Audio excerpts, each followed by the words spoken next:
예수님의 이름으로 간절히 기도하옵나이다. 아멘.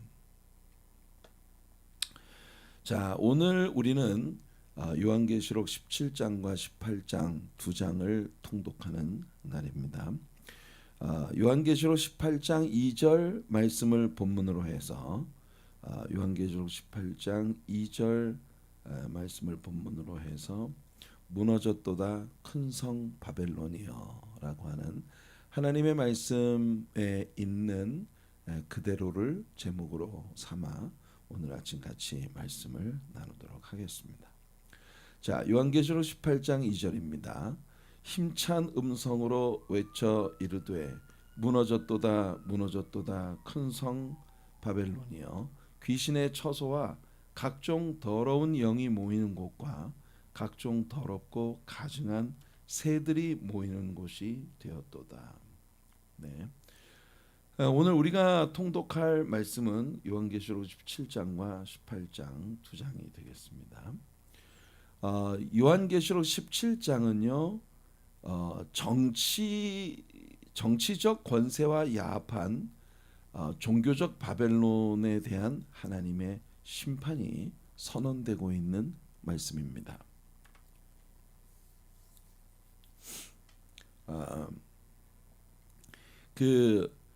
17장에서 우리는 정치적인 세상의 정치적인 세력들과 야합한 그런 종교적 바벨론의 몰락에 대해 하나님께서 심판을 선언하시는 그런 말씀입니다. 그리고 18장 오늘 우리가 읽게 될 18장은요 세상의 경제적 바벨론 즉 상업 시스템 온 세상에 통용되고 있는 상업 시스템에 대한 하나님의 심판의 선언이 이제 나타나는 그런 챕터들입니다. 17장은 거짓 종교 시스템 즉 정치와 야합한 종교적 바벨론에 대한 하나님의 심판이고 18장은 세상의 상업 시스템을 등에 업은 경제적 바벨론에 대한 하나님의 심판을 담고 있다. 이렇게 우리가 보면 되겠습니다. 먼저 당연히 이 무너졌도다 큰 성 바벨론이여라고 하는 이 말씀을 이해하기 위해서 우리는 성경이 우리들에게 보여주는 이 바벨론의 정체에 대하여 규명하는 것이 당연히 무엇보다 필요한 일이겠죠. 노아의 대홍수가 있고 난 후에 노아의 가족들은 바벨론 평원에 자리를 잡았습니다. 그리고 그 노아의 가족 가운데 노아의 아들 중에 함이라고 하는 사람의 아들 가운데 구스가 있었는데요.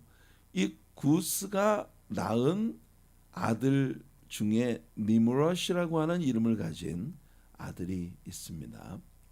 자, 이 니므롯이라고 하는 인물에 대해서 창세기는 우리들에게 그가 여호와 앞에서 특이한 사냥꾼이었다 이렇게 이야기를 했어요.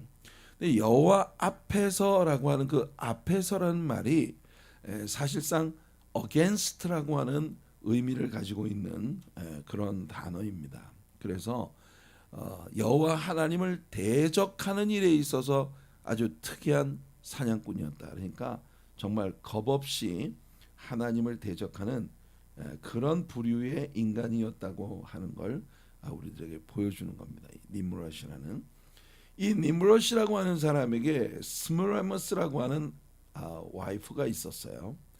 이 스미라머스라고 하는 이 와이프가 니므롯과의 사이에서 타무스라고 하는 이 아들을 낳았습니다. 이 타무스라고 하는 아들이 바로 바벨론 종교의 원천이 되어지는 그런 인물입니다. 여러분 기억나시나요? 에스겔서를 우리가 함께 공부할 때 성경 여행을 통해 에스겔서를 공부할 때 그발강가의 포로 수용소에서 장로님들과 숙소에서 대화를 나누고 있던 에스겔 선지자를 하나님께서 그 머리채를 잡아서 에스겔을 저 예루살렘으로 데리고 가서 예루살렘 성전의 북쪽에 나 있는 그 벽에 구멍을 가리키며 저 구멍을 파봐라. 그래서 그 벽에 구멍을 팠더니 그 안에 놀랍게도 밀실이 있었어요. 숨겨진 비밀의 방이. 근데 그 비밀의 방에 온갖 바벨론 종교의 음란하고 더러운 그런 그 영적 간음, 그러니까 이 바벨론 종교의 그 상징적인 그림들이 온 방 안에 가득하고, 자 여기서 바로 이 성전으로 들어가는 그 문에 여인들이 앉아서 이 단무스를 위해서 울고 있는 그 여인들이 있었다고 하는 걸 에스겔이, 하나님께서 에스겔을 데려다가 예루살렘 성전에 숨겨진 영적 형편에 대한 이야기를 형편에 대해서 보여주실 때 바로 그 예루살렘 성전 한복판에서 이 타무스를 숭배하는 자들이 있었다고 하는 걸 하나님께서 에스겔에게 보여주신 그런 장면을 우리가 에스겔서를 공부하면서 배운 바 있습니다. 스물레머스라고 하는 이 니므롯의 와이프가 하늘의 여왕, Queen of Heaven이라고 하는 이름으로 불려지는 그런 여인이었는데요. 그녀는 자기가 타무스를 니므롯과 관계없이 처녀로서 아이를 낳았다. 이게 타무스는 동정녀 탄생을 한 아들이었다라고 주장을 합니다. 나중에 이 타무스가 어른이 되었을 때 노루사냥을 나갔다가 멧돼지한테 받쳐갖고 죽었어요. 많은 사람들이 횃불을 들고 이 타무스를 찾아 나섰다가 사흘 만에 타무스를 발견했는데, 사람들이 타무스를 발견했을 때 죽은 지 사흘 만에 갑자기 살아났다는 겁니다. 여러분, 이게 뭔가 굉장히 유사한 스토리를 만들어가고 있지 않습니까? 바로 이 이야기는요, 아직 하나님께서 그 예수 그리스도를 화육하신 하나님이신 예수 그리스도를 이 땅에 보내시기 이전에, 훨씬 전에 바로 이 스몰레머스라고 하는 이 간교한 음녀가 니므라시라고 하는 자를 이용해서 타무스라고 하는 아들을 낳고 그 아들을 동정녀로서 탄생한 그런 특별한 아들이라고 포장을 해서 이 타무스의 생일이 12월 25일입니다. 그래서 세트나리아라고 하는 이 달의 여신에게 축제를 벌이는 동지 축제를 이용해서 타무스의 생일을 이제 그 축복하는 그런 명절을 만들었는데, 그 명절이 타무스가 죽었다가 다시 살아났다, 3일 만에 다시 살아났다, 예수 그리스도의 스토리를 그대로 흉내낸 거예요. 그래서 그 죽었다가 다시 살아났다는 것을 상징하기 위한 그 상록수 크리스마스 추리를 만들어서 거기 유로그라고 하는 이름을 가진 장작, 크리스마스 장작을 떼고, 그리고 그것이 다 재로 변해진 그 위에다가 크리스마스 추리를 장식할, 동방 종교의 상징인 별들로 장식된 크리스마스 추리를 만들어 놓고 타무스의 생일을 축복하는 그런 명절을 만들었어요. 그리고 봄이 되면 바로 이 스멜무스라고 하는 이 여인의 바벨론식 이름이 에슈타입니다. 헬라식 이름, 죄송합니다. 헬라식 이름이 에슈타입니다. 그래서 그녀의 이름을 딴 이스터, 영어로 이스터리라고 하는 봄의 축제를 또한 만들었어요. 이게 뭐냐면 바로 기독교 신앙의 아주 뼈대가 되는 이 중요한 그 예수님의 탄생과 그리고 부활절을 기념하는 그런 절기들을 아주 유사품으로 모방을 해서 이 바벨론 종교가 미리 만들어냈다는 겁니다. 그러니까 이게 굉장히 하나님을 섬기는 신앙을 아주 그 사이비로 가짜 종교 시스템으로 만들어서 사람들을 미혹하기 위한 사탄의 준비가 이렇게 맞춰졌다고 하는 걸 우리들에게 보여준, 이게 바벨론의 정체입니다. 자, 17장에 우리가 들어가면서 한 음녀의 이야기로 17장이 시작이 되는 것을 봅니다. 거짓 종교 시스템, 정치와 야합한 종교적 바벨론을 구축하는 그와 같은 일과 그 일에 대한 하나님의 심판이 선포되어지는 이야기를 하는데 한 음녀의 이야기로 이 이야기가 시작되어집니다. 성경을 직접 읽어볼게요. 요한계시록 17장 1절입니다. 또 일곱 대접을 가진 일곱 천사 중 하나가 와서 우리 어제 말씀에서 배웠죠. 일곱 개의 대접을 가진 천사들이 나와서 하나씩 그 대접을 쏟을 때마다 후 3년 만에 엄청난 재앙이 이 땅에 그 퍼부어지는 그런 모습을 보았는데 그 일곱 개의 대접이 이제 다 쏟아졌어요. 그 일곱 대접을 가졌던 천사 중에 한 천사가 와서 말합니다.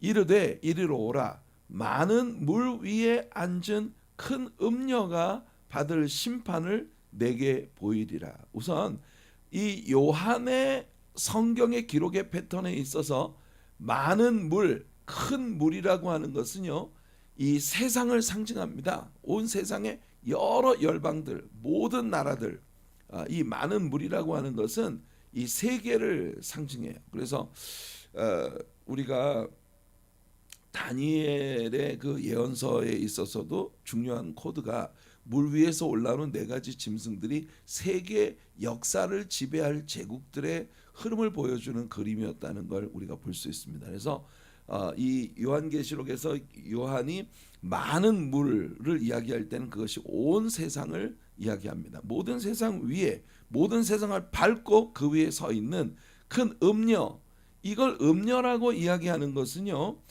바로 여러분 성경에서 하나님은 이스라엘을 하나님의 신부로 삼으셨습니다. 그런데 이스라엘이 하나님을 버리고 이방 우상들을 숭배하는 그런 사상으로 돌아가는 걸 영적인 음행으로 하나님은 보신 것입니다. 그래서 음녀라고 하는 것은 종교적으로 하나님을 믿는 것을 표방하지만 사실은 이 세상 종교 시스템을 쫓아가는 그런 정체를 이야기하는 것이 바로 이 음녀예요.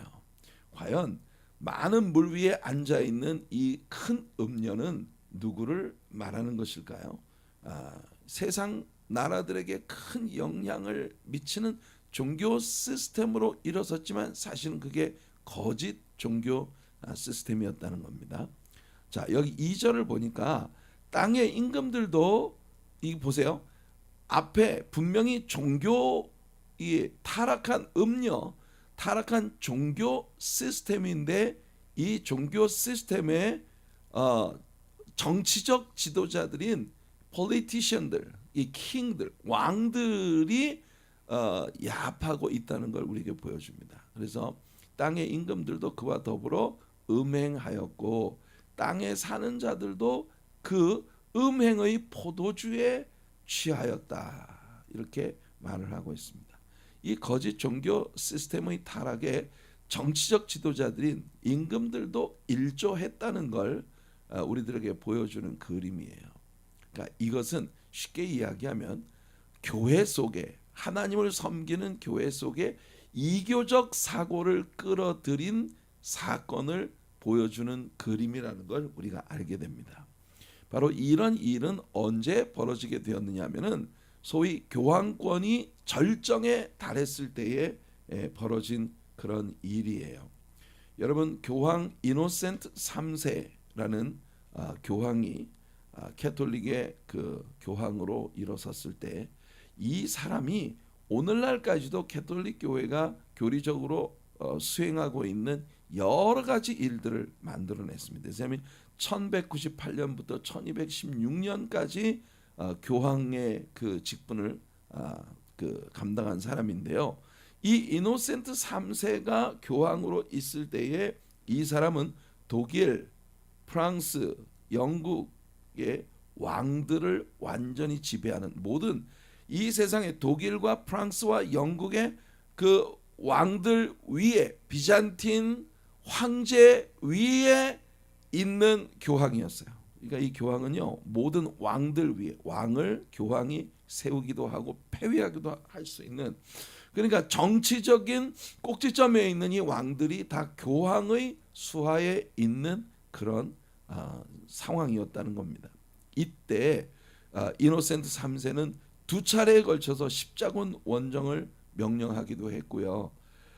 성찬에 있어서 성찬의 그 떡과 포도주가 완전히 예수 그리스도의 실질적인 그런 그 몸으로 변화된다는 화채설을 주장을 했고, 그 다음에 교황 무호소를 세운 사람이 바로 이 이노센트 3세입니다. 교황은 베드로의 후계자로서 절대로 캐톨릭 신앙에서 떨어질 수 없다는 그런 교황 무호소를 선언했고요. 그 다음에 1215년에 이르러 영국의 킹 존에 의해서 세워진 모든 국민이 자유와 권리를 누릴 수 있도록 인정하는 소위 그 매그나 카타, 이 대헌장을 하나님의 권위에 대한 도전으로 비난을 한, 그러니까 백성들의 자유나 어떤 이런 백성들이 누릴 수 있는 그런 모든 것들을 이제 금하는, 하나님의 영광에 도전하는 일로 이렇게 보는, 그래서 마그나 카타를 비난하는 이와 같은 일을 했던 것이 바로 이노센트 3세가 행한 것입니다. 자, 이 일을 바탕으로 16세기와 17세기의 교황이 종교 개혁을 분쇄하기 위해 학살했던 그 사건을 제외한다면 이 이노센트와 그의 후계자들이 교회 역사 가운데 가장 많은 피를 흘린 그런 학살을 행한 자였습니다. 어떤 사람들은 교황 이노센트 3세는요, 야수 네로가 어린 양의 이름을 쓰고 어린 양의 탈을 쓰고 환생한 인물이 바로 이노센트 3세였다. 이렇게 생각을 할 만큼 교황 이노센트 3세는 정말 이 기독교 교회를 완전히 이 세상의 정치 시스템과 완전 뒤섞여 버린 그런 단체로 만들어 버린 죄를 지은 그런 인물입니다. 3절에 들어가 보면 이게 더 심각해지는데요. 곧 성령으로 나를 데리고 광야로 가니라. 광야에 가보니 여자가, 이 앞에 이야기했던 그 음녀겠죠. 여자가 붉은빛 짐승을 탔다. 이 붉은빛 짐승을 탔다고 하는 것은 당연히 지금 요한계시록의 전체적인 컨텍스트로 볼 때 적그리스도와 야합을 하고 있는 그런 모습입니다. 이 짐승의 몸에 하나님을 모독하는 이름들이 가득하고 7머리와 10뿔이 있으며, 이게 유러피안 컨트리들을 전부 통합을 해서 그 위에 권력을 누리고 있는 이 짐승과 이 음녀가 서로 결탁을 하고 연합을 했다. 그러니까 이것은 마지막 때에 교회가 적그리스도의 모든 권세와 야합하고 있다고 하는 걸 보여주는 그림이에요. 진짜 답답하고 가슴 아프고 너무나 아픈 그런 일입니다. 무서운 일이죠. 교회는 순결해야 합니다. 교회는 오직 진리의 복음과 하나님을 향한 순수하고 깨끗한 사랑 위에 서 있는 공동체여야 합니다. 그런데 교회가 정치의 물결이 교회 속으로 들어왔어요. 그래서 이게 여러분 비단 제가 지금 이야기하는 것이 여러분들 오해 없으시길 바랍니다. 이 여기서 말하는 이노센트 3세가 이 교회 속에 이런 정치적 바벨론을 끌어들였다고 하는 점에서 분명히 굉장히 큰 문제를 일으켰습니다만, 이것이 캐톨릭이라는 시스템 자체만을 이야기하는 것은 아니에요.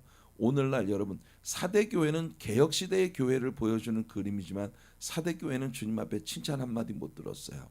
오직 하나님의 책망만 받은 그런 교회입니다. 너는 살았다는 이름은 있으나 실상은 죽은 자들이다. 그래서 여러분 여기에는 캐톨릭 교회뿐만 아니라 개신교회들도 마찬가지로 여러분 적그리스도의 출현에 적그리스도의 모든 권세와 야합하고 있는 그러니까 정치의 힘을 빌어서 교회를 굉장히 권력 집단으로 만들려고 하는 이런 구도가 여러분 현대 교회 속에 굉장히 많이 들어와 있었다고 하는 걸 우리는 부정할 수가 없어요. 그래서 특히나 우리는 한국 사람들 아니겠습니까? 한국의 근대사에 보면은 정치를 하는 사람들이 자기들이 기독교 신자라고 하는 걸 표방하며 기독교인들의 표를 등에 업고 정치에 나서지만 그들의 정치에서 내리는 결정과 결단들은 기독교 복음과 정말 배치되어지는 그런 일들을 겁없이 하고 있는 이런 일들. 그러니까 교회가 정치에 이용을 당한 그런 시대가 지금까지 있어 왔다는 거예요. 바벨론의 정치 시스템이 종교 시스템과 야합을 해서 타락한 교회의 모습을 만들어가고 있는 그런 시대의 모습을 우리에게 보여주는 겁니다. 이게 적그리스도를 이용하려고 적그리스도와 야합하고 있는 그런 타락한 종교 시스템의 모습을 우리들에게 보여주는 거예요. 그러니까 이거는 거짓된 종교 시스템입니다. 참된 교회는 이럴 수가 없어요.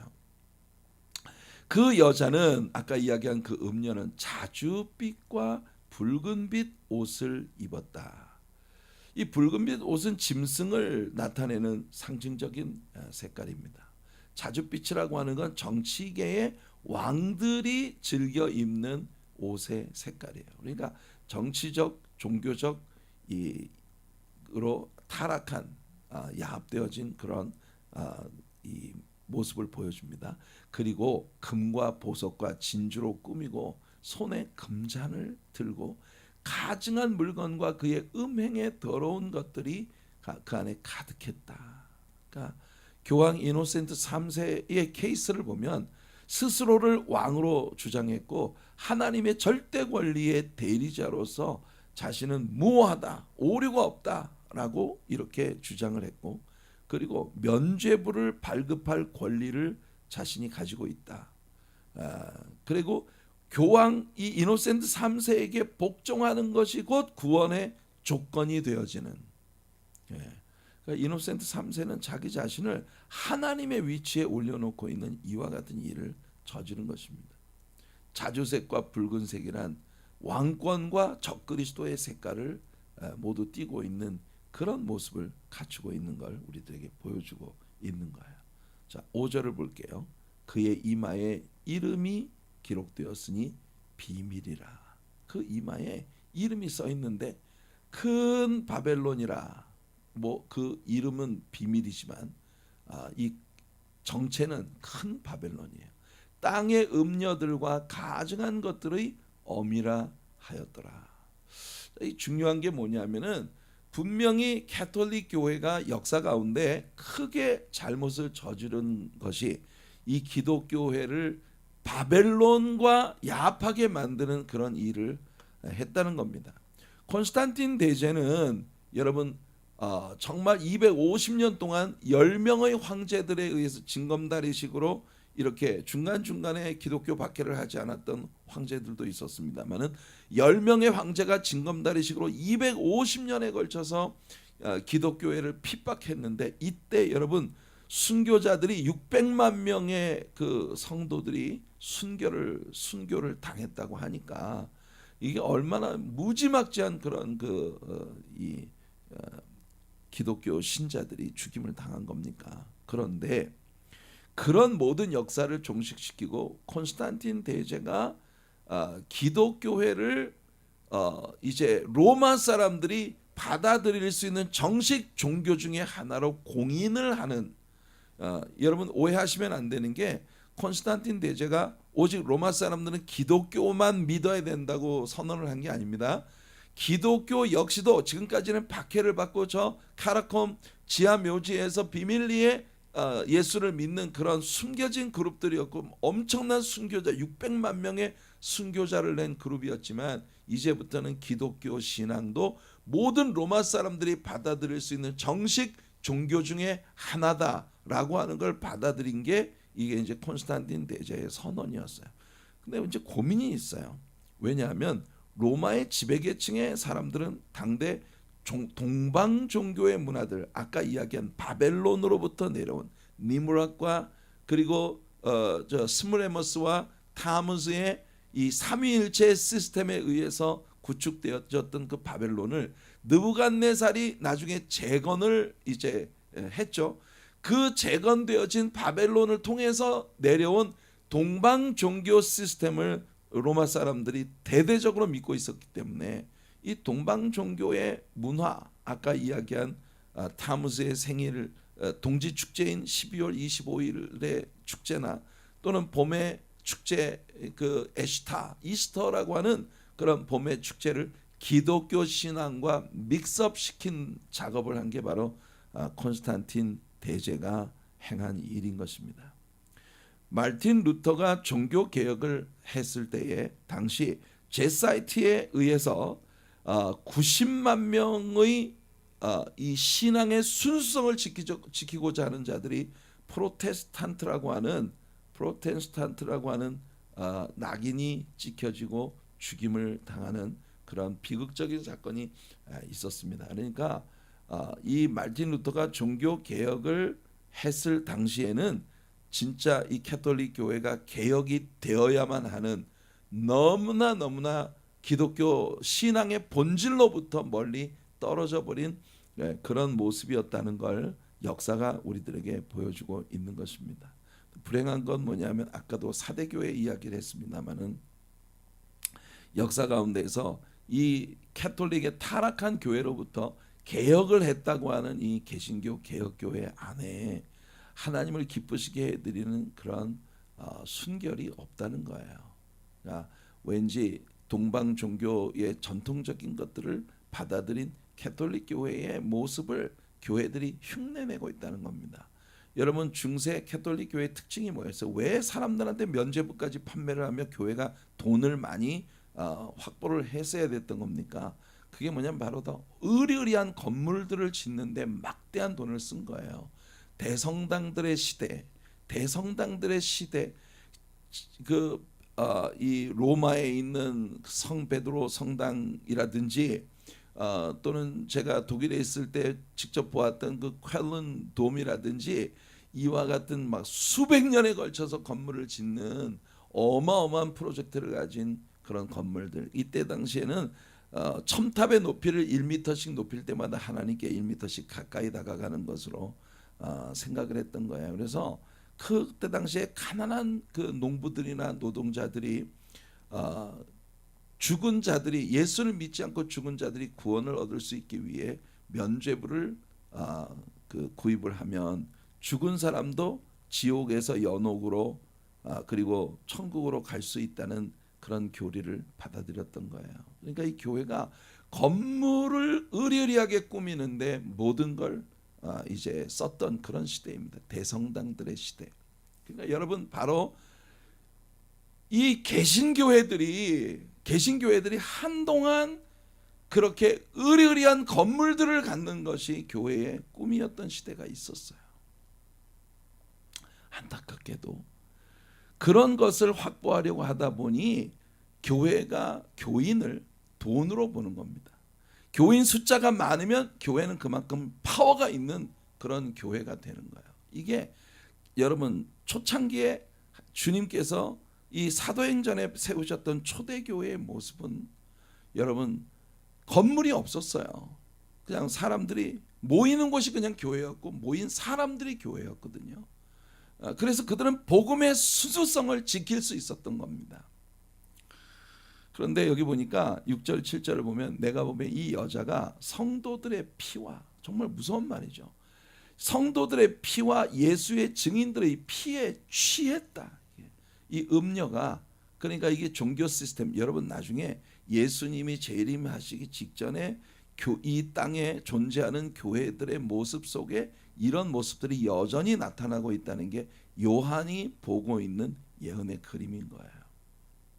천사가 이르되 왜 놀랍게 여기느냐 내가 여자와 그가 탄 7머리와 10뿔 가진 짐승의 비밀을 내게 이르리라 하면서 요한계시록 17장은요 우리들에게 바로 이 거짓 종교 시스템이 적그리스도를 등에 업고 이 세상에서 엄청난 세도를 누리다가 결국 하나님의 심판을 받게 되는 그런 모습을 우리들에게 보여주는 겁니다. 그리고 18장에 들어가면 17장은 이렇게 거짓 종교 시스템이 정치적 바벨론과 야합을 해서 거대한 바벨론으로 세워지는 그런 모습을 보여주었다면 18장은요 상업주의, 커머셜리즘, 이 세상의 경제를 장악하고 있는 거대한 바벨론에 대한 하나님의 심판이 이제 선포되는 것이 바로 18장이에요.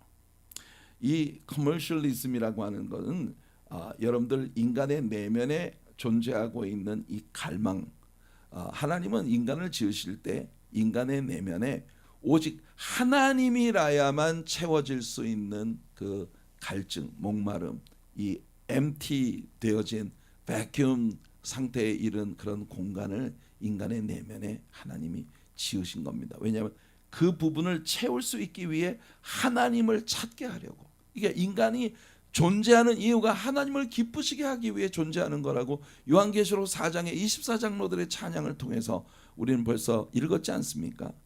그런데 인간 내면에 있는 이 존재의 이 갈망, 그 빈자리를 커머셜리즘이 파고드는 겁니다. 하나님이 아닌 자기들의 경제적 부와 그 경제적 부가 인간에게 가져다주는 그런 편리함, 화려함, 이런 것들이 하나님이 차지하셔야 될 자리를 자기들이 차지할 수 있다고 광고를 하고 치고 들어오는 것이 바로 상업주의의 영향인 것입니다. 상업주의는 그들의 광고를 우리들의 마음에 프로그래밍 시켜서 우리들로 하여금 반드시 그것을 가져야만 내가 행복할 수, 그걸 갖지 않으면 절대 우리가 행복할 수 없을 것 같은, 그냥 똑같은 가방인데 무슨 뭐 땡땡땡땡 뭐 이런 브랜드가 하나 붙었다는 것 때문에, 물론 퀄리티의 차이가 있고 디자인의 어떤 그 격차가 있긴 하겠지만, 아니 가방에 물건 넣고 다니면 되는데 그런 동일한 가방 하나가 값이 막 천정부지로 그렇게 올라가는 그런, 이게 바로 커머셜리즘이에요. 사람들의 마음속에 있는 오직 하나님으로 채워져야 될 갈망을 그런 화려한 부와 어떤 그런 부를 과시할 때 내가 굉장히 다른 사람들보다 우월감을 갖게 되는 이런 것들로 자신의 갈망을 채우려고 하는 이런 일들이 바로 상업주의가 사람들에게 가져오는 것입니다. 특히나 이 상업주의는요, 어린 아이들의 마음, 동심을 자극을 해서 어린 아이들을 희생양으로 삼습니다. 보세요, 여러분. 한때는요, 어린 아이들, 한국에 스카이콩콩이라는 게 유행했던 때가 있었어요. 그때는요, 집집마다 애들이 엄마 아빠를 졸라가지고 옆집에 누구도 있고 뒷집에 누구도 있는데 엄마 나만 없어, 이거 나 꼭 있어야 돼. 그래서 온 동네 애들이 스카이콩콩을 타고 콩콩콩콩. 그 뒤에 강시 슈즈라는 게 유행했던 때가 있었어요. 애들이 전부 중국의 무슨 그 무협 영화에 나오는 시체들 있잖아요. 강시 팔을 이렇게 하고 콩콩콩콩 뛰어다니는 그 강시 슈즈를 신고, 이런 것이 바로 커머셜리즘이에요. 모든 사람들이 획일적으로 다. 그러다가 이게 이제 점점 변하는 겁니다. 다 요즘에는 애들이 플레이스테이션을 뭐 다 갖고 있어야 되고, 그리고 뭐 핸드폰에서 애들이 할 수 있는 그런 게임들, 이런 거. 그 모든 사람들이 다 동일한 것들을 이렇게 추구하게 만드는. 한때는 말이죠, 양배추머리 인형, 뭐 포켓몬, 이런 것들이 다 커머셜리즘이 인간의 이 빈 공간을 그런 것들을 통해서 채울 수 있다고 하는 광고 카피를 통해서 인간들을 종으로 만드는 겁니다. 요즘은 TV 드라마, 특히나 한국의 그 K 예능이 온 세계 사람들에게 아주 정말 미친 듯이 인기를 얻어가고 있어요. K 드라마. 요즘에는 드라마 한 편을 만들면요, 그냥 드라마 하나로 끝나지 않습니다. 그 드라마의 배경이 되어졌던 도시 또는 어떤 바닷가, 강가 또는 어떤 집, 그 드라마에서 주인공들이 입었던 의상, 그 걸쳤던 액세서리, 이런 모든 게 다 커머셜리즘과 결탁이 되어져 있는. 그러니까 지금은 이 세상이요, 경제적 바벨론에 열광하고 있는 그런 세상이 된 겁니다. 예수님은요, 우리들의 인간 내면에 있는 이 갈망이 무엇으로 채워질 수 있는지를 말씀하셨습니다. 명절 끝날 곧 큰 날에 예수께서 외쳐 이르시되 누구든지 목마르거든 내게로 와서 마시라. 나를 믿는 자는 성경의 이름과 같이 그 배에서 생수의 강이 흘러나오리라. 우리 안에 생수의 강이 채워져야 합니다. 생수의 강이 흘러넘쳐야 합니다. 요한은 이것이 성령을 말씀하신 것이다. 우리는 여러분 성령을 받아야 됩니다. 우리가 돈이 없어도 명품을 갖지 못해도 우리가 당당할 수 있는 것, 우리 교회가요 여러 가지 어려움이 있고 해도 우리가 당당할 수 있는 것, 우리가 성령 충만을 받으면 하나님의 성령께서 지지하시는, 성령께서 이끌어 가시는 그런 역사가 따르는 그런 교회가 될 수 있는 거거든요. 수가성의 우물가의 여인이 인간적인 갈망을 충족시키기 위해서 선택한 건 수많은 남자들이었어요. 근데 예수님이 그녀의 목마름의 정체가 무엇인지를 그녀에게 직설적으로 얘기해 주십니다. 예수께서 대답하여 이르시되 이 물을 마시는 자마다 다시 목마르려니와 내가 주는 물을 마시는 자는 영원히 목마르지 아니하리니 내가 주는 물은 그 속에서 영생하도록 솟아나는 샘물이 되리라. 여자가 드디어 주님 앞에 엎드리는 겁니다. 자복하는 겁니다. 여자가 이르되 주여 그런 물을 내게 주사 목마르지도 않고, 다시는 목마르지도 않고 또 여기 물을 기르러 오지도 않게 하옵소서. 그녀는 그녀의 내면에 지금 필요한 게 예수님이 부어주시는 성령의 생수를 받는 것이 필요하다는 걸 깨닫게 된 것입니다. 이게 중요해요. 오늘 여러분 우리들의 교회도, 우리 성도님들의 신앙 시스템도 이렇게 바벨론들의 야합, 정치적 바벨론, 종교적 바벨론, 경제적 바벨론의 야합을 통해 이 세상에서 쌓아 올리려는 그런 인간의 탑들을 다 무너뜨려 버리고 우리가 다시 우리들의 내면에 오직 하나님의 진리와 성령의 능력으로 돌아가는 그런 신앙의 갱신이 우리들에게 필요하다는 겁니다. 자, 요한계시록 18장 1절과 2절을 보시면요, 이일 후에 다른 천사가 하늘에서 내려오는 것을 보니 큰 권세를 가졌는데 그의 영광으로 땅이 환하여지더라. 힘찬 음성으로 외쳐 이르되 무너졌도다 무너졌도다 큰 성 바벨론이여, 귀신의 처소와 각종 더러운 영이 모이는 곳과 각종 더럽고 가증한 새들이 모이는 곳이 되었도다. 이 바벨론이, 여러분 성경에서 새는 항상 마귀를 상징하는 그런 존재로 성경에서 쓰여졌습니다. 아주 가증하고 더러운 그런 것들로 가득한 이 바벨론의 또 다른 정체가 여기 나옵니다. 또 내가 들으니 하늘로부터 다른 음성이 나서 이르되 내 백성아. 저는 오늘 우리들 모두가 성경을 읽으면서 바로 이 말씀에 집중하기를 원합니다. 내 백성아, 거기서 나와 그의 죄에 참여하지 말고 그가 받을 재앙들을 받지 말라.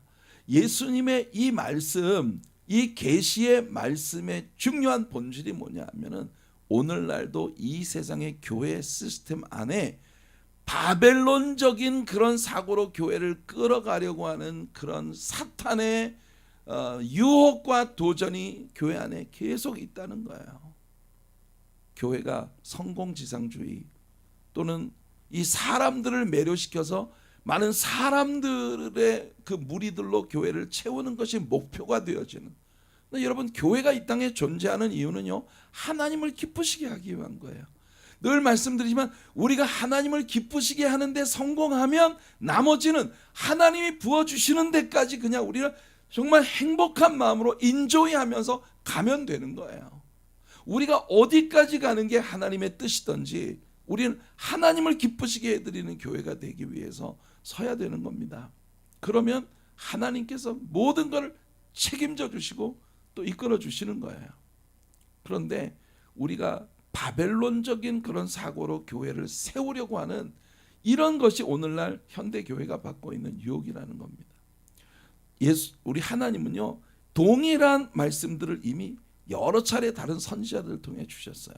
이사야 48장 20절을 보면 너희는 바벨론에서 나와서 갈대아인을 피하고 즐거운 소리로 이를 알게 하여 들려주면 땅 끝까지 반포하여 이르기를 여호와께서 그의 종 야곱을 구속하셨다 하라. 그러니까 여러분, 하나님의 선택받은 백성들로서의 자존심을 가지고 살으라는 겁니다. 바벨론 흉내내지 말고 바벨론 따라가지 말고 거기서 나오라는 거예요. 예레미야 선지자를 통해서도 너희는 바벨론 가운데서 도망하라. 갈대아 사람의 땅에서 나오라.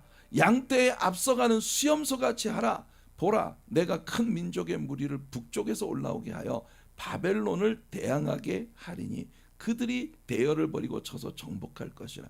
그들의 화살은 노련한 용사의 화살 같아서 허공을 치지 아니하리라. 하나님께서 이 바벨론을 무너뜨리는 게 하나님의 뜻이라고 하는 걸 아주 분명하게 하고 계십니다. 스가랴 선지자도 말했어요. 오라, 너희는 북방 땅에서 도피할지어다. 여호와의 말씀이니라. 이는 내가 너희를 하늘 사방의 바람같이 흩어지게 하였음이니라. 여호와의 말씀이니라. 바벨론 성에 거주하는 시온아. 여러분, 이 시온이라고 하는 것은 하나님의 성산입니다. 하나님의 성전이 있는 곳이에요. 하나님의 성전이 왜 바벨론 성에 거주하고 있느냐? 너는 거기서 피해라. 거기서 따로 나와라. 자, 이와 같은 구약의 많은 예언의 말씀들을 바탕으로 바울 사도가 이렇게 얘기를 합니다. 고린도후서 6장 17절과 18절이에요. 그러므로 너희는 그들 중에서 나와서 따로 있고 부정한 것을 만지지 말라. 바벨론 닮아가지 말아라. 내가 너희를 영접하여 너희에게 아버지가 되고 너희는 내게 자녀가 되리라. 전능하신 주의 말씀이니라. 사랑하는 성도 여러분, 우리는 있잖아요, 정말 끝없이 하나님이 나를 자녀 삼으셨다는 것에 대한 자존심을 가져야 되는 겁니다. 우리의 교회가 어떤 그 모습이든 열심히 하나님 말씀 배우고 하나님 사랑하고 하나님의 사랑이 우리 교회 공동체 안에 꽉 들어차 있어서 서로 정말 누가 보더라도 이 세상 사람들이 우리 공동체를 볼 때, 야, 저 사람들은 진짜 사랑에 미친 사람들이야. 서로를 향해서 얼마나 진정하고 뜨거운 사랑을 가진 사람들인가. 이런 공동체의 모습이 우리 안에 충만하게 되어지면 교회의 성공은 하나님이 가라고 하시는 곳까지 가면 되는 거예요. 우리는 바벨론 같이 성공지상주의를 따라가는 그런 공동체가 되면 안 됩니다. 보세요. 17장과 18장은 정치적, 경제적, 종교적 바벨론이 서로 결탁을 해서 세상의 방식과 뒤섞여 버린 종교 시스템을 이 땅에 만들어내는 게 그게 바벨론의 작품이에요. 그래서 교회는 세상과 다른 단체가 돼야 합니다. 여러분, 누구라도 우리 교회에 들어왔을 때 이건 뭔가 세상 단체하고 좀 틀려, 이런 느낌이 확 들어야 돼요. 사람들의 표정 속에서, 오고 가는 그 대화 속에서, 서로를 바라보는 눈빛 속에서, 서로의 얼굴에 띄어지고 있는 그 사랑의 미소 속에서 우리 공동체가 가지고 있는 그 느낌이, 야, 이 세상 어디에서도 이런 공동체는 만날 수가 없어. 이런 게 우리 공동체의 특징이 돼야 된다는 겁니다. 2023년 우리의 목표는 칭찬이 자자한 교회가 되는 거예요. 그 칭찬이 자자한 교회가 된다는 거, 우리가 데살로니가 교회처럼 본질로 돌아가는 겁니다. 여러분, 이 17장과 18장을 읽으면서 우리가 이 속에 담겨진 하나님의 메시지를 받아야 하는 건, 교회는 바벨론과 구별된 곳이 돼야 한다는 겁니다. 이게 우리들의 목표가 되고 우리들의 기도가 되기를 바라요. 오늘 적용 말씀입니다. 레위기 20장 24절에서 하나님이 말씀하십니다. 내가 전에 너희에게 이르기를 너희가 그들의 땅을 기업으로 받을 것이라. 내가 그 땅, 곧 젖과 꿀이 흐르는 땅을 너희에게 주어 유업을 삼게 하리라 하였노라. 나는 너희를 만민 중에서 구별한 너희의 하나님 여호와이니라. 사랑하는 성도 여러분, 우리 하나님께는 아직도 젖과 꿀이 흐르는 약속의 땅이 예비되어 있으십니다. 우리는요, 이 세상에서 내가 가지고 있는 경제 상황이나 내가 가지고 있는 어떤 그 정치적 상황이나 내가 가지고 있는 어떤 인간적인 어떤 힘의 논리, 거기에서 내가 어떤 존재인가, 이거 중요하지 않아요. 우리가 아무리 초라하고 보잘것없는 부족한 존재라도 적은 믿음을 가지고, 어제 저녁에 우리가 빌라델비아 교회에 대한 말씀했지 않습니까? 적은 믿음을 가지고 주의 말씀을 지키기 위해서 몸부림치며 그 말씀을 우리의 삶 속에 살아내는 그런 삶을 우리가 추구해 나가게 된다면, 그러면 우리는 하나님께로부터 만민 중에서 구별에 멤바되어진 하나님 여호와의 자녀들이 되는 겁니다. 우리는 주님의 기업이에요. 여러분, 우리가 섬기고 있는 하나님의 사랑교회는 우리들 중 누구의 비즈니스가 아닙니다. 우리들 중 누구의 비즈니스라면 우리가 이걸 성공해야 될 책임이 있어요. 근데 우리의 교회는요, 하나님의 비즈니스예요. His own business. 그러므로 이 비즈니스는 하나님이 하십니다. 근데 우리는 하나님께 포커스해야 되고, 하나님을 따라가야 되고, 하나님의 말씀에 집중해야 되는 거예요. 우리 생각대로 하면 안 됩니다. 이 은혜가 우리 하나님의 사랑교회와 이 시대를 이 바벨론의 결탁들 속에서 하나님의 순결한 자녀로 서기 위해 일어나야 할 우리들 모두가 감당해야 할 그런 믿음의 싸움이죠. 거룩하신 우리 하나님,